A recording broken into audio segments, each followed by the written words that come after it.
How's it going, guys? My name is Zach with the Movie Castle, and today we're going to be taking a look at Tales from the Darkside. This is Season 4, Episode 19, so the penultimate episode of the whole series, and this one's entitled Barter. It originally came out July 17th, 1988, was directed by Christopher T. Welch, and stars Jack Carter, Jill Jaress, and Michael Santiago. And fun fact with this one, it was actually based on a short story by Lois McMaster Bujold, and that short story originally appeared in the Twilight Zone Magazine. So we're kind of doing a Twilight Zone episode here. That's pretty fun. And I have to say, the base concept for this sounded super promising. It's an I Love Lucy parody. Instead of Ricky and Lucy, it's Nikki and Ruthie. And the set for this episode is a recreation of the I Love Lucy set. And you tell me we're doing I Love Lucy, but in a horror setting in the world of Tales from the Darkside? Boy, does that sound like a cool idea. However, sadly, this episode is the very definition of wasted potential. You expect them to do some fun I Love Lucy gags crossed with horror, but instead of horror, it's a comedy episode. And if you guys are familiar with Darkside and later on Monsters, they do this bad thing a lot when they're supposed to be doing comedy episodes, where instead of writing a comedy episode and making sure it's funny, they just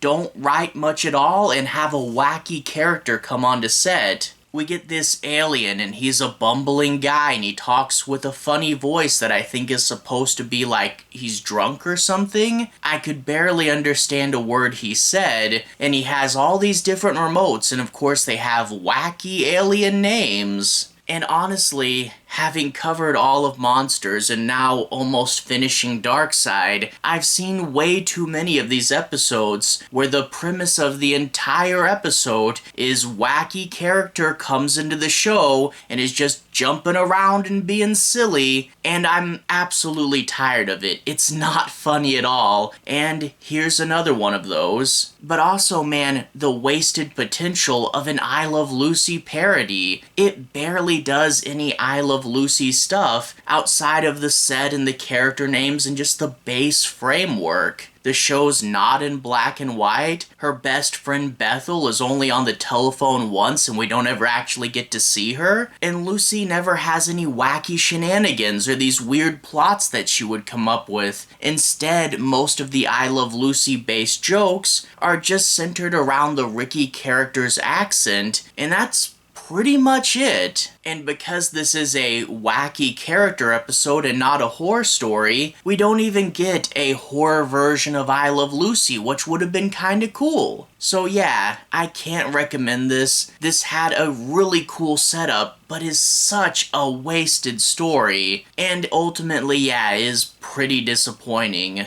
But anyway, I do want to break down and analyze it a little bit further and say my piece on a few plot points. I'll be avoiding the end bits, so no major spoilers, but from here on out, let's take a deeper dive. We open up with their kid, appropriately named Little Nicky, and he's playing the drums, and his father is really excited. Maybe I'll let him go down to the club and play a few songs with the band. But the Lucy character is upset because she can't focus on her household tricks. You see, she has this magazine and has a bunch of those cleaning solution stuff. Have this type of stain, here's our secret solution to get it out. And the magazine has some sort of contest where if you do enough of the tricks from the magazine, they'll put you on TV. I have no idea how they'll actually track this. I mean, you could just lie, the magazine's not there. But the Lucy character has cut her finger in order to do a trick to get blood out of a shirt. That's not funny, that's kind of disturbing. But we're not gonna go disturbing enough to actually be a horror story, but whatever, Lucy's running around with a big bandage on her finger, isn't that silly, guys? Well, later on, when she's home alone, someone who she thinks is a salesman comes to the door. We find out quite quickly he's actually an alien. He was drawn to the smell of ammonia that Lucy was using for cleaning, and he wants to drink this, and oh, it's so silly, drinking something you shouldn't drink, and then steam comes out of your ears, ho ho ho.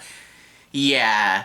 Well, he wants to pay Lucy for the ammonia, and he has these gags where he takes out one remote and it opens all the doors, and then he takes out another remote and it closes all the doors. I don't know why you would need this or why they would be two separate remotes, but isn't it funny he opened and closed the doors? And that's about all the wacky alien remote antics we'll get outside of the main plot, so hope you got your mileage out of the doors. Well, Lucy doesn't see this. And instead she says, well, if you really wanted to pay me, how about something to keep my kid quiet because he's just banging on the drums all day? And the alien says, oh, I do have some sort of stasis freezer remote. And then when the kid comes back, Lucy's just all too happy to freeze her kid, and she's not at all concerned about something that can easily be dangerous, and it makes her seem like a terrible mother for just going, ha ha ha, trapped you in cryostasis using technology I don't understand. Yeah, I don't know about that. Well, of course you know what happens. She breaks the remote, the kid's frozen, the alien's left, and now Ricky comes back and, oh, why is my kid frozen in time?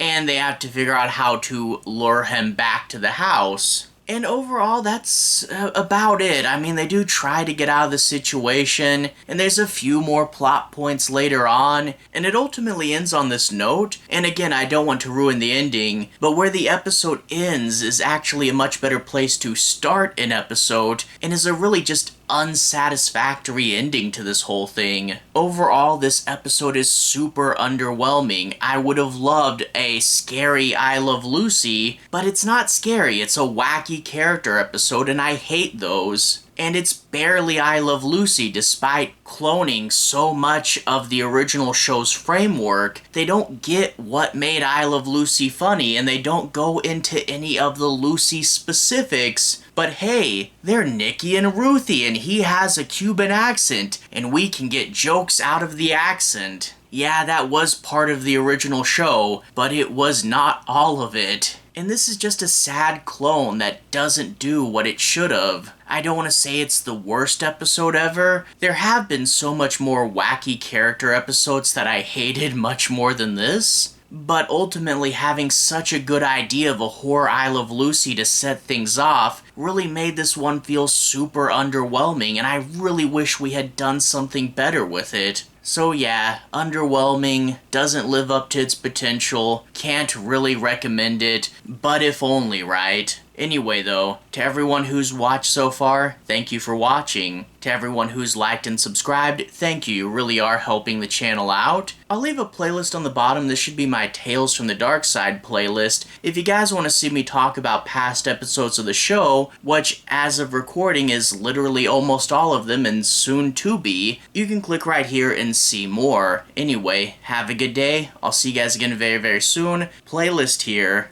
Have a good day now.